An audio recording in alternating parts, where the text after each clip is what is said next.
Alright, so in this video I'm going to optimize, quote me on that, an ad that I ran. It was an in-stream ad, and then I'm going to go ahead and optimize an in-display ad. Okay, so we're going to actually start with in-display and then go with in-stream.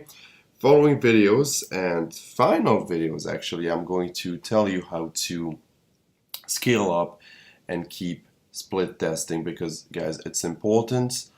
I know it's a bit hard to split test videos because it basically means you need to make another video every time, but there are things that you can optimize that are not the video in itself. I'm going to talk about creatives, and yeah, we're going to talk about optimizing and scaling up, because there are two ways you can scale up. I call them horizontally and vertically, and how you can also split testing. Split testing is really important. I need to at least touch on it. So let's go with this. Let's go with this ad. Okay. I don't know this one actually. It was a Shopify ad. So I think I used it as an example. But basically, I taught people, how to create a Shopify store. So that's an e-commerce store where people can process orders, send physical goods, etc., track everything from stocks to etc. And it's ridiculously cheap. It's ridiculously good. And so I show people how to set it up, and then I send these people to an affiliate link, basically, to sign up with Shopify. Made me money. Okay, made me money. So if I had to, let's just take an ad. I think those two are basically different videos. I'm going to take the one that has spent the most. Let's go with ad group 1. And so you get to see in ad group 1 I have 2 videos. And I'm going to touch on split testing because it's important. But look at this. There's a split test going on here that's quite obvious. One of them is red, has a red thumbnail, and the other one has a purple thumbnail. That's the only difference. Okay, the creative is the same, I think, unless I had a typo in there. The video is not the same, but that doesn't really change when it comes to click-through rates, etc. I just had an intro here because I realized from my data that a lot of viewers dropped out. They left within the first few minutes. Well, not most, but a good number. So I added a punchy intro, and it definitely helped. So what to look for when it comes to split testing? This is quite hard to say because there's a lot, but you know what? Let's just go ahead. So take one of your videos, okay? No, let's actually start with video targeting. Click on video targeting.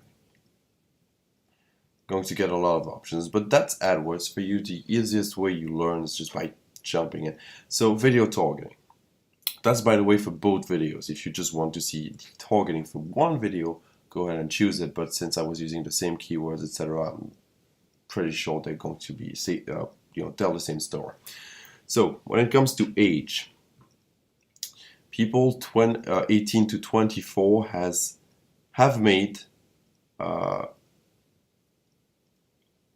most, have had the most impressions, even more than unknown. Unknown are people that don't have a YouTube account. It goes to show how many people have a YouTube account. But the view rate, they tend to click less than people 65 plus. That's because old people click on ads a bit more often than young people. I think they're a bit, I wouldn't say naive, but a lot of ads are quite annoying online, and this is annoying too. Get out. Stop, you idiot. Okay, and so that doesn't say much. And you want to know why it doesn't say much? It doesn't say much because I'm an idiot. I didn't add a conversion tracker, mostly because I couldn't, since there was an affiliate page. So what you would do in order to optimize your video is you check these columns, okay? And right here you have status, impression, views, view rate, average cost per view cost, okay? But if you head to add a column. You can click on conversions, and so it's going to add a column. Actually, it's going to add a lot of columns, but everything related to conversions. And let's say you have here 18 to 24 has made 3 conversions, and 25 to 34 has made 6 conversions. Even though you have more views and more impressions for age 18-24, it seems rather obvious that your video is performing better with this age range.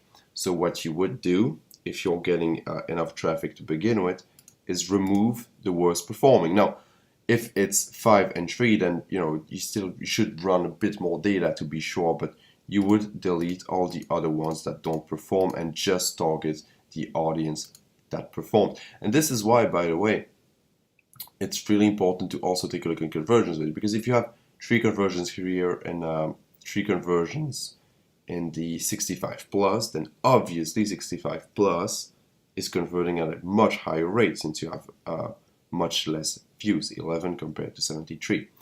So taking a look at this is going to teach you a lot about your market. Honestly, like I was expecting 18 to 24 to do well, but I wasn't expecting to do it, for this age range to do as well. And as a matter of fact, they don't convert as well as 25-34 and 35-44. That's because, disposable income. I mean, I'm in that age bracket, 18-24, and I have a lot of disposable income, but I'm quite the exception when it comes to, this rule. Gender, male is going to kill everything, of course. Yes, but not by that far. Well, but quite far, but not that far. So women cost less per view, but we're getting a bit less impression. So that's why conversions is really important. Conversions is actually the only thing you need to take a look at. It really is. Parental status, we don't even care. But interests is going to be, we haven't done by interests. We've done by demographics and keywords. So if we head to keywords, those are the keywords that brought views to this ad. So let me take a look. E-commerce, website, design brought 15,000 impressions, and I can't wrap my head around that. Would you type in YouTube e-commerce website design? I wouldn't. It's just too long. But for some reason, it has a high view rates, quite high. It has a okay cost per view. But again, conversions, we can't say. So e-commerce website is the second one. That makes sense. 10,000 impressions to 25 views. So the view rate is about twice as low as the first keyword, right? Doesn't mean it wouldn't convert, but it's something to take a look at. Now, what else? This, for example, you'll notice, but that's a recurring, that the higher the view rate is, the lower the cost per view is. That's because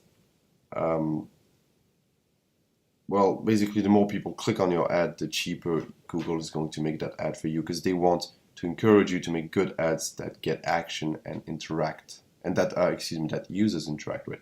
And all of these other keywords are obvious, and all the other ones after that are not relevant because they've got so few impressions. They have a few, but they have almost no views.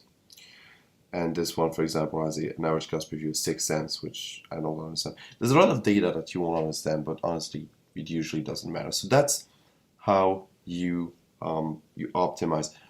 It's a bit more complex than that, but you're going to learn that by learning. Basically, track conversions. Okay, I'm going to show you how to do that now, actually. Let's do that as a bonus. Track conversions. If someone's offering... Actually, track conversions, but especially track cost per conversion, and then use that as your only metric. Okay, if you see something that has a low cost per conversion and is getting traffic, is getting impressions, then you need to put your money on that once you have enough data to make sure. Okay, so in order to add a conversion,